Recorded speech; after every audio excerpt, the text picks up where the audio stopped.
Hello students, मैं Lalibai Krishna public senior secondary school की ओर से ऑनलाइन क्लासेज में आपका स्वागत करती हूँ।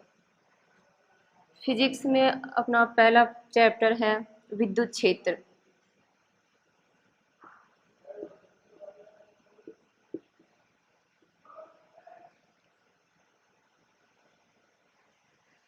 विद्युत क्षेत्र जैसा कि अपन पहले ही पढ़ चुके हैं साइंस के, यानी कि 10th क्लास में अपन पढ़ चुके हैं कि जो फिजिक्स है वो किसकी शाखा है, साइंस की। यानी कि साइंस की 3 शाखाओं में बांटा गया है साइंस को। रसायन विज्ञान, भौतिक विज्ञान और तीसरा बायोलॉजी यानी कि जीव विज्ञान। उसमें से अपने पास में फिजिक्स की एक शाखा है विद्युत, यानी कि विद्युत की।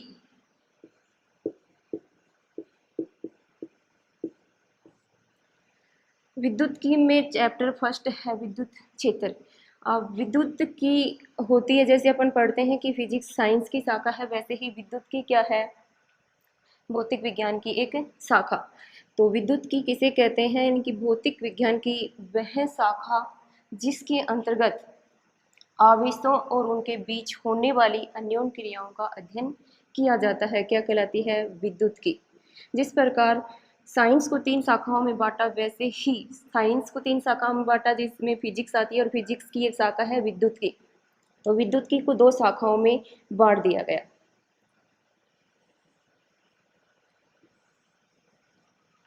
स्थिर विद्युत की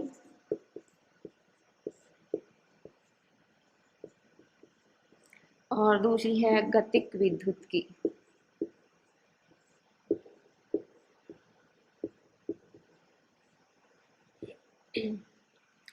इनके बारे में अपन सामान्य जानकारी लेंगे। यानी स्थिर विद्युत की, जैसा कि अपन ने पढ़ा कि विद्युत की क्या होती है, भौतिक विज्ञान की वह शाखा जिसके अंतर्गत आवेशों और उनके बीच होने वाली अन्योन्य क्रियाओं का अध्ययन किया जाता है, क्या कहलाती है, विद्युत की। वैसे ही ये 2 शाखाएं विद्युत की है, जिसमें पहली है स्थिर विद्युत की और दूसरी गतिक विद्युत की।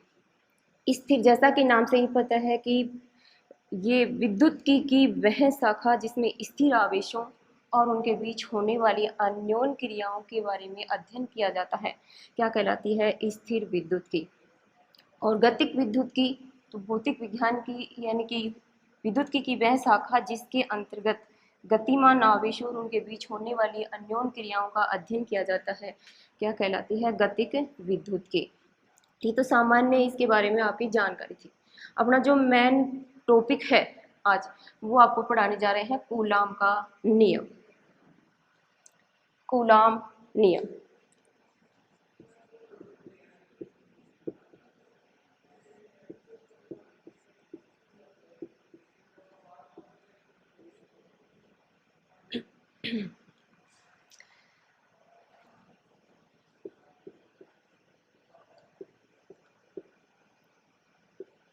कूलाम का नियम।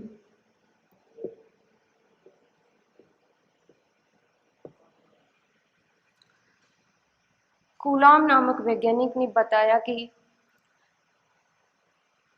2 बिंदु आवेशों के बीच लगने वाला आकर्षण या प्रतिकर्षण बल उन दोनों आवेशों के परिमाण के गुणनफल के समानुपाती तथा उनके बीच की दूरी के वर्ग के व्युत्क्रमानुपाती होता है। यानी कि इसके अनुसार, कूलाम के नियमानुसार 2 आवेश लेते हैं और उनके बीच लगने वाला आकर्षण या प्रतिकर्षण बल, जिन्होंने उसको क्या कहा, विद्युत बल। और इस विद्युत बल का मान ज्ञात करने के लिए कूलाम ने एक नियम दिया, जिसे क्या कहा गया, कूलाम का नियम। तो इसका मैथमेटिक्स रूप निकालते हैं। कूलाम का फर्स्ट पॉइंट होता है कूलाम के नियमानुसार, यानी कि कूलाम के नियमानुसार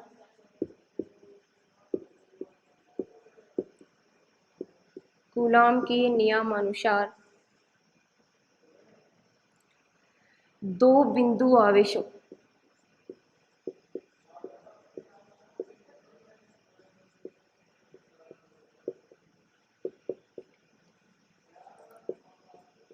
के मध्य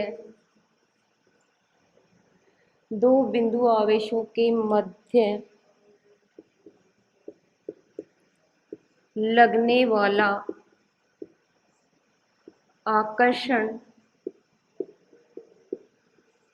या प्रतिकर्षण,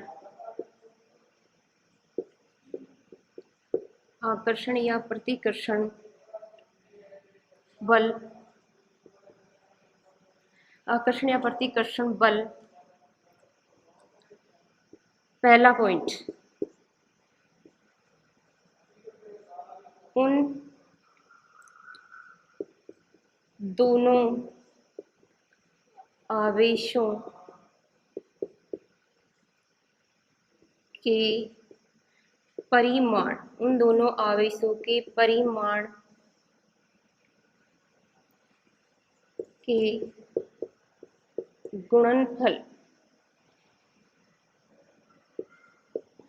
दोनों आवेशों के परिमाण के गुणनफल के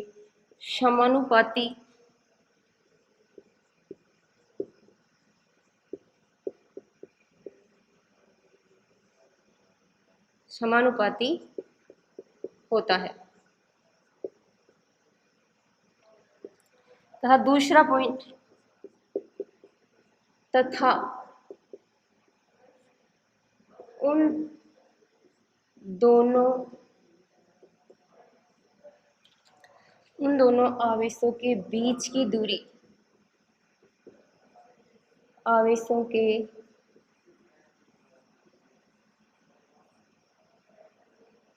बीच की दूरी के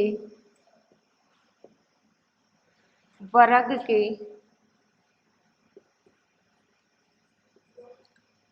व्युत्क्रमानुपाती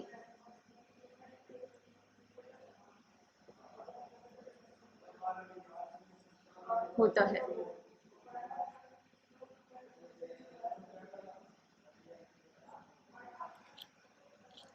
तथा तीसरा पॉइंट है,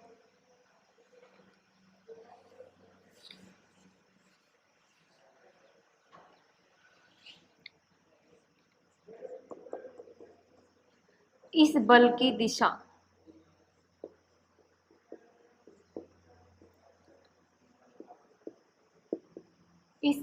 दिशा दोनों आवेशों को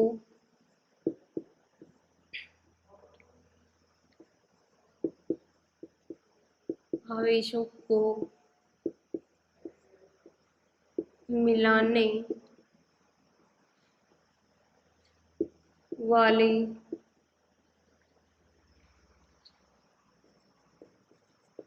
रेखा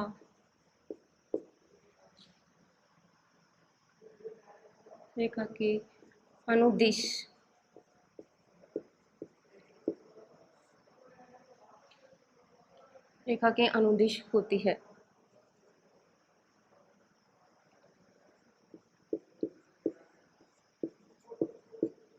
यह कूलाम ने बताया, यानी कि कूलाम के नियम अनुसार दो बिंदु आवेशों के मध्य लगने वाला आकर्षण या प्रतिकर्षण बल उन दोनों आवेशों के परिमाण के गुणनफल के समानुपाती होता है तथा उन दोनों आवेशों के बीच की दूरी के वर्ग के व्युत्क्रमानुपाती होता है।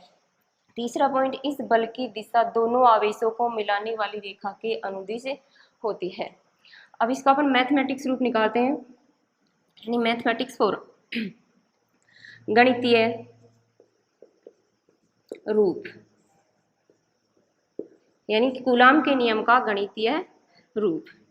तो पहला जो पॉइंट है कूलाम के नियम का, उनके अनुसार अपन मान लेते हैं कि कूलाम के नियम अनुसार अपन मानते हैं कि दो आवेश अपने पास में बिंदु आवेश, पहला आवेश Q1 और दूसरा आवेश अपने पास में है Q2। इन दोनों के बीच की डिस्टेंस कितनी है? R। दोनों आवेश एक दूसरे से कितनी दूरी पर स्थित हैं? R दूरी पर एक दूसरे से स्थित है। इनके बीच लगने वाला बल F। पहले पॉइंट के अनुसार F, यानी कि इनके बीच लगने वाला बल F समानुपाती दोनों आवेशों के परिमाण के गुणनफल के समानुपाती। तो पहला आवेश कितना है? Q1, दूसरा कितना है? Q2। तो Q1 का मॉडुलस और Q2 का मॉडुलस अपॉन, यानी कि पहले पॉइंट के अनुसार हो गया आपके पास में F समानुपाती Q1 Q2। इसको दे देते अपन इक्वेशन फर्स्ट।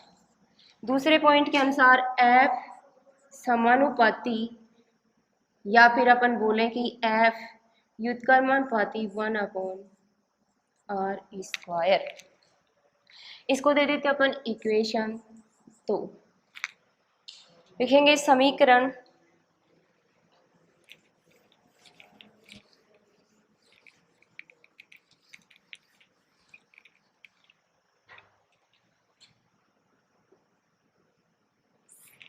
यहाँ पर लिखेंगे अपने पास में समीकरण 1 व समीकरण 2 से, यानी कि समीकरण 1 और 2 से अपन क्या लिख सकते हैं।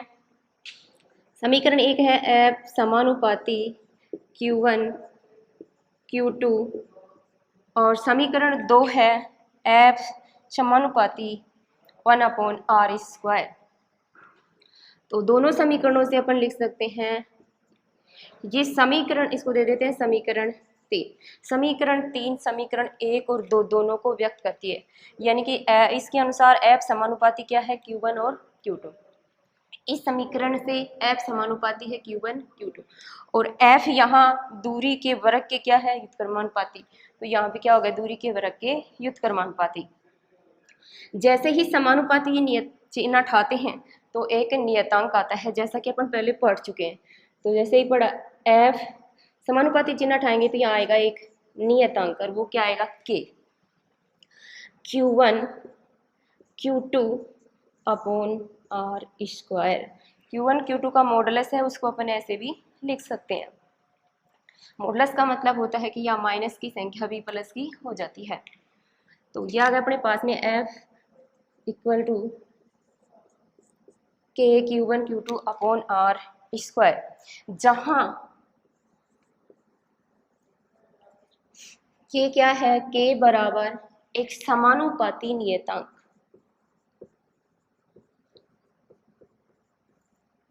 K एक समानुपाती नियतांक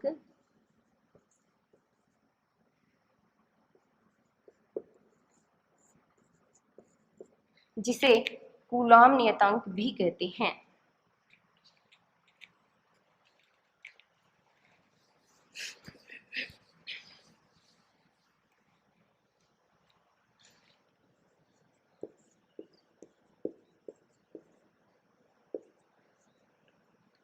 जिसे कूलॉम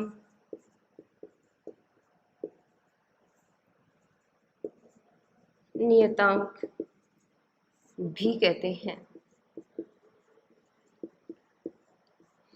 इस K का मान माध्यम की प्रकृति पर निर्भर करता है, यानी कि अपने पास में माध्यम क्या है, माध्यम अपने पास में निर्वात वायु है, या फिर अपने पास में कोई भी माध्यम अपन को दे दिया जाता है तो उसके अनुसार K का मान बदलता रहता है।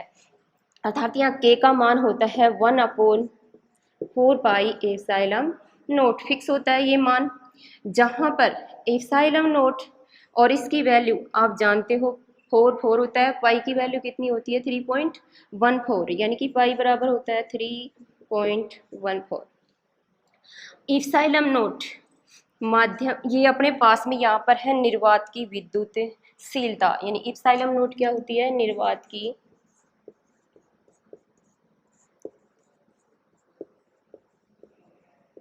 की विद्युतशीलता, जिसका मान होता है, यानी ε0 का मान होता है अपने पास में 8.85 × 10⁻⁻12। यहाँ से अपन इसकी मात्रक निकाल लेंगे यहाँ से, तो इसका मात्रक यहाँ से अपने पास में जो आएगा वो अपन बाद में बताएंगे, लेकिन मैं पहले यहाँ पर लिख देती हूँ क्योंकि ये मात्रक सही है। तो ε0 की वैल्यू कितनी हुई, 8.85 × 10⁻⁻12। यहाँ से इसका मात्रक अपन निकालेंगे तो कितना आएगा, मात्रक निकालेंगे तो इससे पहले मैं आपको K का मात्रक यहाँ बता देती हूँ। K बराबर 1/4πε0। तो ये हो गया अपने, इसकी वैल्यू होती है फिक्स मान रखने पर ε0 का मान कितना रखेंगे, 8.85 × 10⁻⁻12 12। तो इसका मान यहाँ पर रखते हैं, पाई का मान कितना रखेंगे 3.14, और 4 ऐसे कैसे है, तो इसको सोल्व करने पर जो वैल्यू आती है वो आती है 9 गुना 10 की पावर 9। यहाँ से मात्रक होता है इसका newton metre square upon coulomb square, newton metre square upon coulomb square, ये के की वैल्यू होती है। ठीक है, इसी प्रकार इसकी वैल्यू 8.85 10 की पावर -12, तो इसका मात्रक हो जाता है अपने पास में coulomb square upon newton metre square. ये क्या है, निर्वात की विद्युतशीलता। तो ये कूलाम ने ये नियम बताया।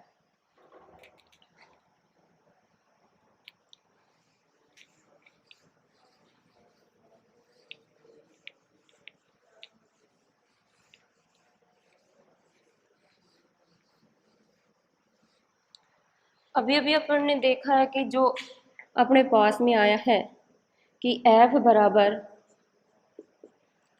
1/4 pi epsilon naught Q1 Q2 upon R square. यहाँ आपके पास में K आया होगा, K की वैल्यू कितनी होती है 1/4 पाई एप्सिलॉन नॉट। तो अपन ने अभी बताया कि जो ये K है यहाँ पर, उसका मान किस पर डिपेंड करता है, माध्यम पर डिपेंड करता है। तो हो सकता है अपने पास में निर्वात की जगह कोई माध्यम दे दिया जाए, कोई भी अगर पानी है, कुछ भी माध्यम अपन को दे दिया जाता है, तो इस निर्वात की जगह क्या आ जाए, निर्वात की ये जो विद्युतशीलता इसकी जगह क्या आ जाएगी, माध्यम की विद्युतशीलता। तो ये तो किसके लिए है, निर्वात के लिए है। तो निर्वात के लिए है, तो निर्वात को बोलते हैं वैक्यूम। तो इसको लिख सकते हैं अपन एफ वी, एफ नोट भी लिख सकते हो यहाँ पर निर्वात के लिए। तो इसको दे देते हैं अपन समीकरण 1। दूसरे नंबर पे अब अपन लेते हैं, मान लेते हैं कि माध्यम के लिए, ये तो किसके लिए था, निर्वात के लिए।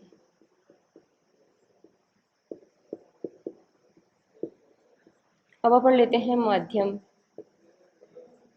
माध्यम के लिए, माध्यम के लिए अपन लेंगे तो माध्यम के लिए आ जाएगा अपने पास में मीडियम, यानी एफ एम बराबर 1/4 पाई एप्सिलॉन नोट की जगह एप्सिलॉन माध्यम के लिए आ गई, और ये आ गया अपने पास में Q1 Q2 upon R square. F M बराबर 1/4 pi epsilon naught epsilon R Q1 Q2 upon R square.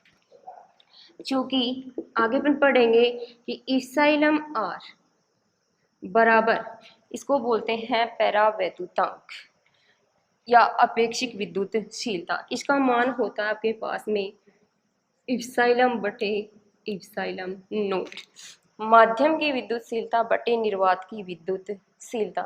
Epsilon R बराबर क्या होता है, एप्सिलॉन बटे एप्सिलॉन नोट। माध्यम की विद्युतशीलता को अपन ऐसे लिखें, इसके m नहीं लगाते हैं तो भी ये क्या है, माध्यम की विद्युतशीलता। तो माध्यम की विद्युतशीलता अपॉन निर्वात की विद्युतशीलता का अनुपात क्या कहलाता है, परावैद्युतांक कहलाता है। यहाँ से अपन इसका मान निकाल सकते हैं, एप्सिलॉन का मान कितना हो गया, एप्सिलॉन R एप्सिलॉन नोट।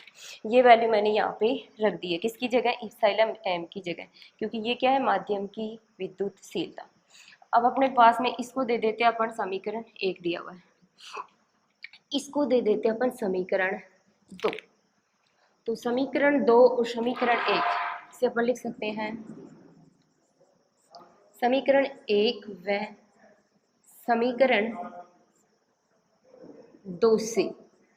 समीकरण 1 और 2 से अपन क्या लिख सकते हैं, देखो समीकरण 2 में क्या है, 1/4 pi epsilon not epsilon R Q1 Q2 upon R square. ये वैल्यू अपने पास में कुछ वैल्यू इसमें मिल रही है, Q1 Q2 upon 4 pi epsilon not R square, इसमें भी है और इसमें भी है। तो अपन इन दोनों से ये लिख सकते हैं कि एफ एम बराबर एफ वी बटे, एफ वी का मतलब समझ रहे हो ना, वो क्यों, निर्वात के लिए कूलाम का बल, बटे क्या आ जाएगा, एप्सिलॉन R। देखो यहाँ पर जो ये समीकरण 2 है, इसमें लिखा 1/4 pi epsilon naught Q1 Q2 upon R square, इसकी जगह कितना लिख सकते हैं अपन, एफ वी, जो अपन ने इसमें लिख दिया है। और नीचे क्या बच गया, इप्सिलॉन आर। तो ये रिलेशन होता है निर्वात के लिए विद्युत बल, माध्यम के लिए विद्युत बल और पैरावैद्युतांक में, ये क्या कहलाता है, एक रिलेशन कहलाता है। न्यूमेरिकल दिया जाता है यहाँ पर, माध्यम के लिए विद्युत बल दे दिया जाए और आपको इसमें से दोनों में से किसी एक की वैल्यू दे दी जाए, यानी कि पैरावैद्युतांक का मान दे दिया जाए, तो आपको निर्वात के लिए क्या पूछ सकता है, विद्युत बल यानी कूलाम बल का मान पूछ सकता है। तो ये इनके बीच में क्या हो गया, रिलेशन।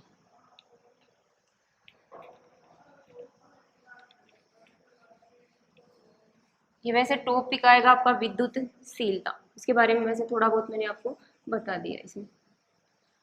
इसके बाद में कूलाम के नियम का सदिशीय निरूपण, यानी कूलाम के नियम का सदिश निरूपण। सॉरी एक मिनट, यहाँ पर जो अपन ने ये जो कूलाम की बल से अभी ये निकाला था, F बराबर के Q1 Q2 upon R square निकाला। यहाँ से अपन के की यूनिट, जैसे आप पूछना चाहते हो के का मात्रक कैसे आया, तो के का मात्रक यहाँ से अपन निकाल सकते हैं, के का मात्रक, के का मात्रक अपन यहाँ से निकाल सकते हैं। जैसे अपने पास में ये समीकरण एक है, तो समीकरण एक से अपन लिख सकते हैं कि के बराबर कितना लिख सकते हैं, F R square upon Q1 Q2। यहाँ से पक्षांतरण कर देंगे, वजन मल्टीप्लाई करेंगे तो f किसके साथ मल्टीप्लाई हो जाएगा, आर स्क्वायर के साथ में। और इधर से k का मान निकालना है, तो k के साथ में संख्या कितनी है, Q1 Q2, ये किस में चली जाएगी, इसके भाग में यानी डिवाइड में चली जाएगी। तो यहाँ से अपने पास में इसका मात्रक निकाले तो कितना आ जाता है, बल का मात्रक कितना होता है, न्यूटन, जिसको अपन कैपिटल N से दर्शाते हैं। और इनटू दूरी, दूरी का मात्रक क्या होता है, मीटर, तो ये हो जाएगा आपके पास में मीटर स्क्वायर, क्योंकि दूरी इंटू दूरी, मीटर इंटू मीटर क्या हो गया, मीटर स्क्वायर। कूलम यानी कि आवेश, Q1 Q2, आवेश का मात्रक क्या होता है, कूलम, तो यहाँ पर कितना हो गया, कूलम इंटू कूलम क्या हो गया, कूलम स्क्वायर। ये तो हो गया के का मात्रक अपने पास में, और इसी प्रकार अपने इप्सिलॉन नॉट का मात्रक निकाल सकते हैं। ठीक है, इसके बाद में आता है कूलाम के नियम का सदिशीय निरूपण। कूलाम के नियम का सदिश निरूपण।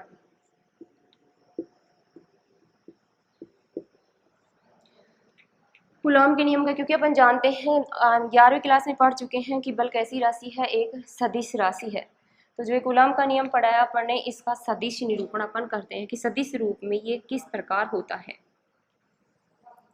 तो इसका सदिशीय निरूपण ज्ञात करने के लिए अपन जानते हैं ये क्या, आपके पास में एक निर्देश तंत्र, इनकी कार्तीय निर्देश तंत्र, जिसमें 3 अक्ष होते हैं अपन यहाँ पर, यानी कि एक्स अक्ष, वाई अक्ष और जेड अक्ष। यहाँ पर अपन 2 बना रहे हैं, ये क्या है, इसका ओरिजिन पॉइंट, मूल बिंदु, और ये वाई अक्ष मान लेते हैं, ये एक्स अक्ष मान लेते हैं। अब इस मूल बिंदु के सापेक्ष यहाँ पर एक Q1 चार्ज रखा हुआ है और यहाँ पर Q2 चार्ज,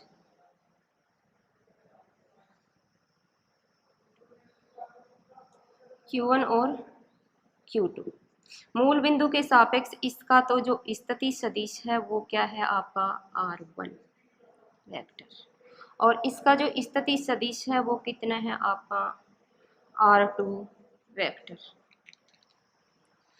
मूल बिंदु के सापेक्ष Q1 का स्थिति सदिश R1 और Q2 का स्थिति सदिश क्या है R2। अब इन दोनों के बीच अपन जानते हैं कि ये दोनों कुछ दूरी पर रखे हुए, तो दोनों के बीच में आकर्षण प्रतिकर्षण बल लगता है, यानी ये Q2 चार्ज Q1 पर बल लगाएगा और Q1 भी किस पे लगाएगा, Q2 पर लगाएगा। तो एक बल तो लगेगा इस डायरेक्शन में,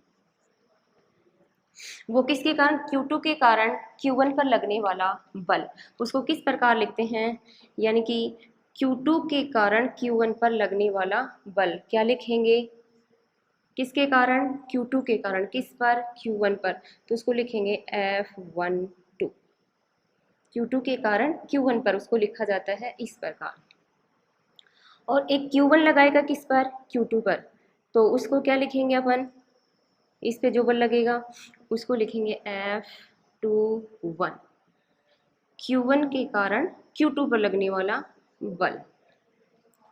अब इन दोनों का स्थिति सदिश, Q1 का Q2 के सापेक्ष स्थिति सदिश वो होगा आपका, आप देख रहे हैं यानी कि किसका, Q1, अगर Q1 का देख रहे हैं तो उसको लिखेंगे अपन कितना, R12, इसको क्या बोलेंगे अपन,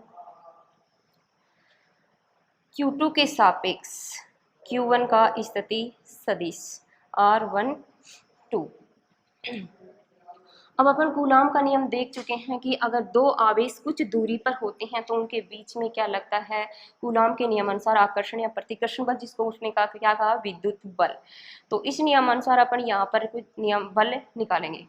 तो उससे पहले आपको यहाँ पर दिखाई दे रहा है, 11वीं क्लास में आपने पढ़ चुके हैं सदिशों का संयोजन, उसमें आपने पढ़ा एक त्रिभुज नियम, सदिश संयोजन का त्रिभुज नियम। तो सदिश संयोजन के त्रिभुज नियम अनुसार यहाँ पर आपके पास में सदिश संयोजन का त्रिभुज नियम था कि यदि दो सदिश किसी त्रिभुज की दो क्रमागत भुजाओं को व्यक्त करें तो तीसरी भुजा उसके परिमाण को विपरीत क्रम में प्रदर्शित करती है। तो यहाँ से अपन सदिश संयोजन का त्रिभुज नियम, यानी अपने पास में इसको नाम दे दो, यानी कि OAB, यहाँ लिखेंगे अपन त्रिभुज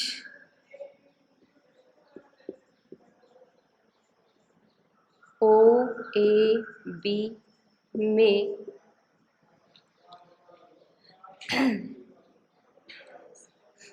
सदिशों के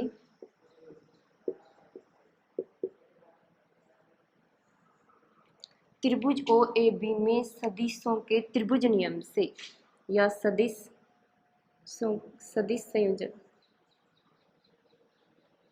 सदिश त्रिभुज OAB में सदिश संयोजन के त्रिभुज नियम से, त्रिभुज नियम से अपन यहाँ क्या लिख सकते हैं, दो सदिश, यहाँ से अपने पास में दो क्रमागत भुजाओं को ये व्यक्त कर रहे हैं। तो यहाँ से अपन लिख सकते हैं कि R1 वेक्टर बराबर क्या लिख सकते हैं, R2 vector plus R12 vector. यहाँ से अपन लिख सकते हैं R12 वेक्टर बराबर क्या लिख सकते हैं, R2 vector minus R1 vector लिख सकते हैं यहाँ से अपन ये चीज, ठीक है। इसको दे देते हैं अपन समीकरण 1। अब कूलाम नियमानुसार इन दोनों के बीच लगने वाला बल, अर्थात अपन पहला बल निकाल रहे हैं कि Q1 पर Q2 के कारण लगने वाला बल, किसके बल, यानी F12। पहले अपन ने कूलाम नियम से F निकाला था, वो कितना आया था, K Q1 Q2/R²। अभी भी उतना ही आएगा, सिर्फ अपने पास में अपन ने नाम लिख दिया है यहाँ पर कि Q2 के कारण Q1 पर लगने वाला बल कितना आएगा, F12 बराबर क्या आता था, K, चार्ज उतने ही है Q1 Q2 अपॉन, अब इनके बीच की डिस्टेंस कितनी हो गई, R12, क्या आता था यहाँ पर, का स्क्वायर, दूरी के वर्ग के स्क्वायर, ठीक है। और इसकी बल की, क्योंकि अपन सदिश निरूपण कर रहे हैं तो डायरेक्शन लिखनी पड़ेगी, इसकी डायरेक्शन क्या हो गई, R12 कैप, जहां R12 कैप क्या है, इकाई सदिश, एकांक सदिश, यानी इसकी दिशा निरूपित कर रहा है ये। इसी प्रकार F12 वेक्टर बराबर अपन लिख सकते हैं K Q1 Q2 अपॉन, इस चीज को अपन लिख सकते हैं, ये भी अपन ने 11वीं क्लास में पढ़ा है, इसको लिख सकते हैं अपन R1 माइनस R2, इसको खोल के लिख सकते हैं R1 माइनस R2 का स्क्वायर, ये आ गया आपके पास में R12 कैप, ठीक है। ये तो अपन ने निकाल लिया कि Q1 पर Q2 के कारण लगने वाला बल, इसको समीकरण दे देते हैं 2। इसी प्रकार अपन निकाल सकते हैं किसके ऊपर, Q2 पर Q1 के कारण लगने वाला बल F21 बराबर लिखेंगे Q1 Q2 अपॉन, अब डिस्टेंस कितनी हो जाएगी, पहले कितनी थी R12, यानी कि क्या था पहले Q1 का Q2 के सापेक्ष दूरी, अब क्या हो जाएगी Q2 की Q1 के सापेक्ष दूरी कितनी हो जाएगी R21 स्क्वायर, और इकाई सदिश कितना हो जाएगा R21 कैप। F21 वेक्टर बराबर के Q1 Q2 अपॉन, इसको लिख सकते हैं अपन R2 माइनस R1 के मॉडुलस का स्क्वायर, और ये आ जाएगा आपके पास में R21 कैप। मॉडुलस के अंदर अगर अपन इसको बदल कर लिखते हैं R1 vector minus R2 vector तो कोई इफेक्ट नहीं होता, क्योंकि मॉडुलस के अंदर माइनस की संख्या भी किसकी हो जाती है, प्लस की। इसको दे देते हैं अपन इक्वेशन थर्ड। एक फॉर्म मोर लिख सकते हैं इसकी अपन यहाँ पर, यानी कि F21 वेक्टर बराबर के Q1 Q2 upon R2 minus R1, और इसका अपन लिख सकते हैं क्यूब, और इसको लिख सकते हैं R21 वेक्टर। क्योंकि 11वीं क्लास में अपन ने पढ़ा था कि यहाँ पर जो यहाँ इकाई सदिश होता है उसकी डेफिनेशन से ये पढ़ा था R2 कैप बराबर क्या लिख सकते हैं R2 वेक्टर बटे R21 का मॉडुलस। तो अपन ने यहाँ पर ये लिख दिया, और इसको क्या लिख सकते हैं R2 minus R1, R2 minus R1 square पहले से है, और एक और आ जाएगा यहाँ पे R2 माइनस R1, तो कितना हो जाएगा R2 माइनस R1 का होल क्यूब हो जाएगा ये, और ये जो कैप में था वो किस में बदल गया, वेक्टर में बदल गया। वैसे ही अपन जो अपने पास में इक्वेशन 2 आई है उसको भी इस फॉर्म में लिख सकते हैं यहाँ पर। तो अपन लिखेंगे यहाँ से यानी कि जो R12 कैप बराबर क्या है R12 कैप, लेकिन दोनों की क्या है दिशा एक दूसरे के विपरीत, यानी परिमाण में समान लेकिन दिशा में क्या है एक दूसरे के विपरीत। तो अपन समीकरण 1 यानी कि अपने पास में समीकरण यहाँ पे है 2 और समीकरण है 3, तो यहाँ लिख सकते हैं अपन समीकरण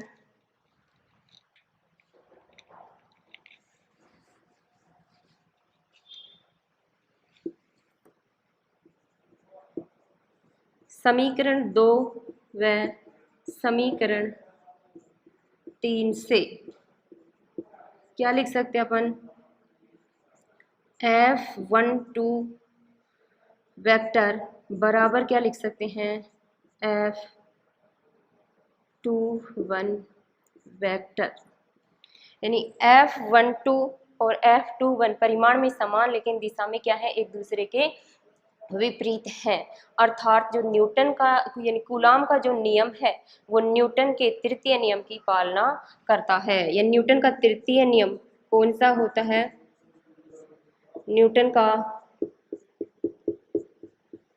थर्ड नियम क्रिया प्रतिक्रिया का नियम।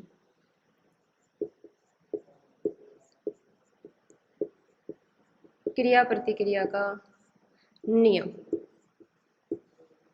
यानी कूलाम का नियम है जो न्यूटन के तृतीय नियम की पालना करता है, अर्थात एक वस्तु दूसरी वस्तु पे बल लगाती है तो दूसरी भी उस वस्तु पर उतना ही बल लगाती है लेकिन विपरीत दिशा में। ठीक है, तो ये हो गया आपका कूलाम का नियम और कूलाम के नियम का सदिशीय निरूपण।